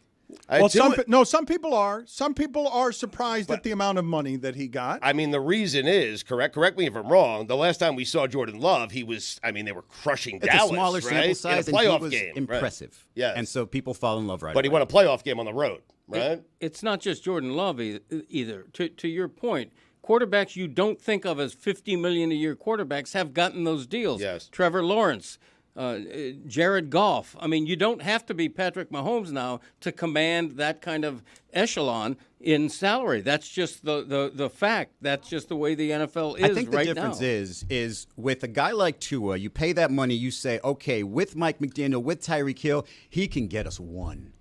With Patrick Mahomes, it's every year you say we can win the Super Bowl this year. Well, but that's what with any receivers. Right? No, but that's what the 8 games of Jordan Love was, though, because it ain't anybody out here saying that what they did in Dallas was because of anybody other than Jordan Love. Like, it's not. This is the thing that happens with Tua that doesn't happen with Jordan Love. If I tell you right now, take away some of these weapons.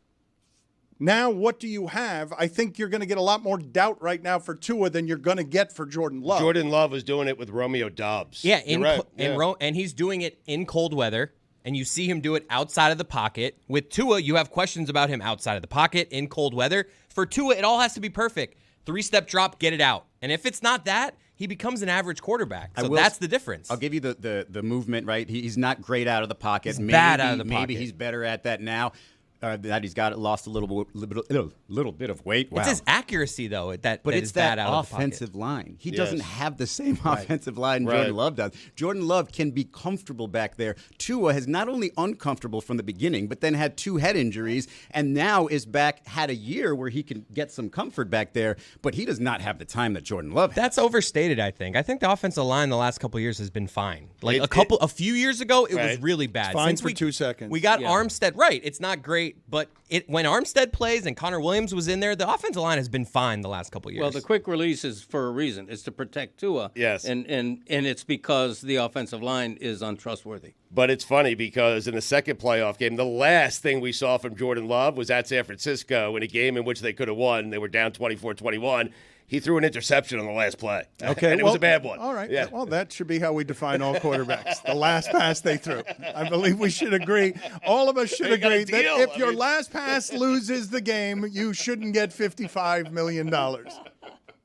That seems like a fair appraisal. Just the last thing all of us saw. Put it in the CBA. I want to get back to something that Cody said all of last week that actually offended me, and it took me a week to realize how offensive it was. You said that no disrespect to Michael Phelps, but he can't be the number 1 athlete in the history of American athletics if he's only in a sport that I give a shit about once every 4 years. Right. Your narcissism has never been more on display than saying an athlete can't be greater if he's not great when you're watching, because you don't watch all the other times he's competing outside of those 2 weeks that made him great to get to those 2 weeks. Well, I'm representing all of sports fans, and in this case, all of American sports fans. I am the spokesman for the American sports fan, okay? Yep. You can't be in a fringe sport, meaning cricket. You know, cricket is played in the United States, but if you're the best cricket player in the United States, you can't be the best ever, even if you're the best in that sport. He is right. You know, swimming is we as a country, not just me, care intimately about swimming once every 4 years. Pick a stroke, am I right? Yeah. Yeah. Butterfly. Get to the other side of the pool as fast as possible. Why do I have to do it now like a butterfly? That's a good point. Greg, you are saying. What are you watching swim meets on regularly? You over there? It's not. He just said he doesn't even swim. It sinks like a rock. The 200 fly in Dallas every year. I mean, it is not that I am watching all swimming meets. It's that the narcissism involved in saying that an athlete can only be great if you happen to be watching. It's not even you happen to be watching. If you happen to deign to care enough as a lazy person who doesn't care about anything to not understand how that person competed in all sorts of world-class races for 4 years before getting to the 2 weeks you gave a shit about. We weren't watching then. No, that's fair. You know, you got to perform when we're watching. And I'm not speaking just for myself. Again, I represent all American sports fans. You know, what's he doing the rest of those for 3 years and 50 weeks? What's he doing? he doesn't get it. I mean, Being great at what he does. Prove it. It's not on TV. Yeah, he could be taking three and a half years off, and then he starts training just for 6 months before the all Olympics. muscle memory, right, Greg? It is on TV. It's just not TV you're watching. Then it's pressure-free. We're not watching. you're watching the CBS Sports Network. Not Stugotz. Stop making this about how much swimming I'm watching.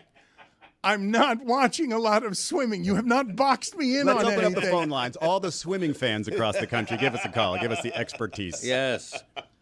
Non-Olympic expertise. Yeah.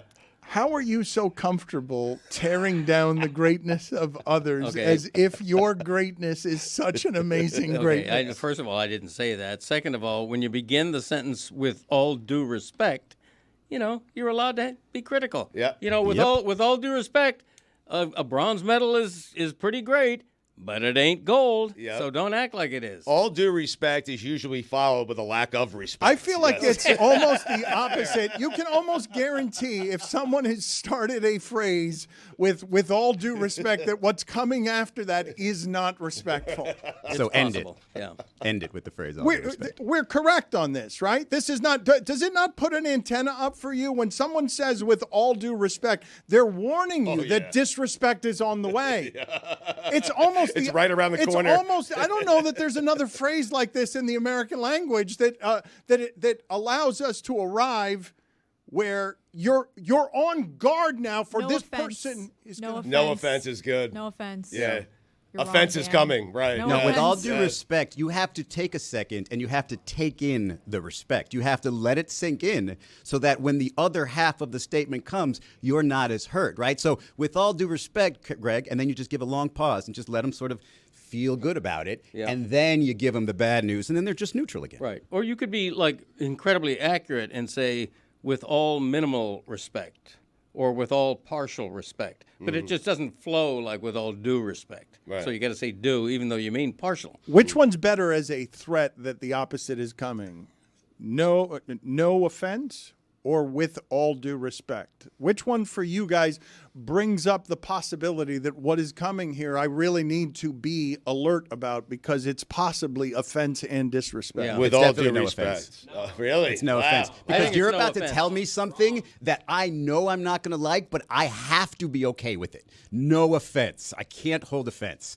Yeah, it's a fine line, but I would rather be disrespected than offended. No offense is used way more often, though. Like, people are more likely to More bust out efficient, no though. offense. Yeah. It's just like, no offense, blah, blah, blah. Where it's like, the other one is like, they are building up. And Let's I try know this. something's coming. No offense, Stugotz. This camera angle is not great for you. Okay, now try it the other way. With all due respect, this is not a great camera angle for you. See? No offense hurts more. Let me hear no offense again. No offense, Stugotz, this is not a good camera That angle hurt. for you. Yeah, that hurt. That's hurtful. It hurts more. I just pulled out a Take it random back. example. By the way, that Take it wasn't back. something that I Right. had previously ever thought about. Because you're saying on the front end that you have a modicum of respect, even though I know you don't. But I mean, Well, I think the syllable count here on with all due respect brings us very slowly to the understanding a threat is coming. No offense happens too fast. No offense doesn't give me the warning I need, the cadence I need to prepare for the offense. But I do believe that you're right.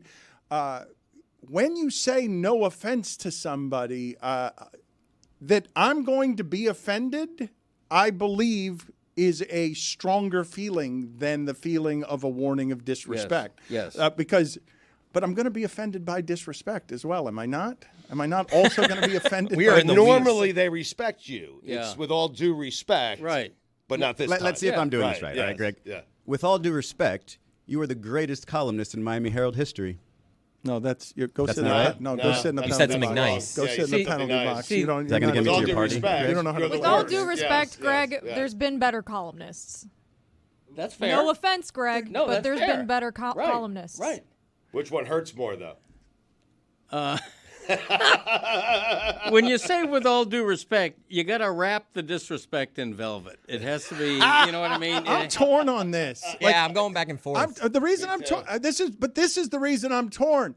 You're on the front end taking away my ability to be offended because you're nuking me on the front end by saying no offense, and now you're saying that you don't intend an offense, and if I get offended, I'm in the wrong. You're placing this on my lap. No offense, I prefer Carl Hyacin. Okay. So do I. Now make it Dave Hyde. With all due respect, Dave Hyde, he has better takes. Yeah, we'll disagree on that. But with all due respect, you normally have a good opinion. That was a good one. He plays this game correctly. How does Izzy play it so poorly? I don't understand. That was really bad by him. I don't understand. He did it with such confidence. With too. all due respect, you're a great columnist. He Yeah, should sit there forever, is he? I know. Forgive me for wandering too far from this. I have failed both myself and the audience in talking earlier about Connor Stallions and his documentary on Netflix, which I still have not gotten the opinions of the group on. I need more information on Jessica's. You said it was your grandmother at her 50th birthday God, yes. had a stripper called the Italian Stallion. Is this secondhand information? Did you happen to be there? Can you give us some more information on this? Unfortunately, I've seen a lot of photos and videos from it. And it was the Italian Stallion, a young man? Did he pop out from a birthday cake? Like what? Did he just knock on the door in a Speedo? Or was it a horse? Right. It was a man. My grandma thought it was one of my uncle. the look that was Dan that? just gave you was. Happy birthday! This is where he starts. Nay, nay. This is what happens. We've got about 2 hours of Greg Wasn't Cody. Jane Vance's birthday. This is what happens. This is what as My he gets grandma older. thought this man was one of her son's friends because he looked like, all the Italian cousins in our family. And then he started taking his clothes off, and then she grabbed his ass, and she talks about it every time I see her. It's like a horrifying. She's probably. I hope she's not listening to this. God. Can we get the sound of Grandma Jessica being happy about getting flowers at home? Because there's something about this enthusiasm being around a 50-year-old exotic dancer that is something that I want to summon. Greg, what has been happening to you lately? Do you notice that once we get past 2 hours in on a live show on Tuesday lately, you get a little more delirious? Like you're doing your own show with more and more nonsense just spewing that you don't give any thought to. Have you noticed that that's happening? The visual of a stripper being an actual stallion, a horse, Right. at a party for a 50-year-old woman is funny. You know, it's the Italian stallion, literally. But no, to answer your question, I am not delirious. I'm as sharp as a carpet tack, and I feel fine. How does that work? You have the horse coming in on 2 legs, dressed in something, wearing pants. Like, how does this whole thing work? Or is it just a horse being nude and not stripping, like taking Right. off No, its he's saddle? packing Yeah. A horse wearing pants would be really, really frightening to look at. Would he be wearing pants on all 4 legs or just the back leg? He's wearing a full suit, and then he disrobes himself. No, the horse is en natural, as most horses are. It saunters into the party, and then it starts, getting a little naughty. It's naked coming making in. moves. Like a centaur? but it's Yeah, right, like a centaur almost. I think if you agitate horses, they can actually get aggressive and humpy. Oh my God! It would be dangerous. I was in St. Louis once on a junior college Where's this field going? trip. No, we were in St. Louis, and they took us. We happened by the Clydesdales in the Budweiser plant, and I saw an aroused Clydesdale, and I don't even want to go into details at the sight of what I saw. But let's No put it- disrespect, Greg, but you don't have to finish this damn sentence, Okay. brother. No disrespect. We know what you saw. We'll all use our imaginations, but the point I'm making is a horse as a stripper in that role is not the strangest thing you've ever heard of. Let's leave it at that. With all due respect, please continue. Yeah, no disrespect meant. No offense meant either. Even though I just offended people. To be clear, Yeah. it's just I want to understand everything that just Yeah. happened Boom, here. chicka, boom, boom. That's what I'm talking about. Baby! Yeah, thank you. Jessica's grandmother opens a door, Right.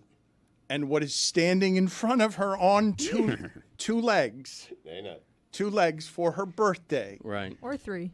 is not merely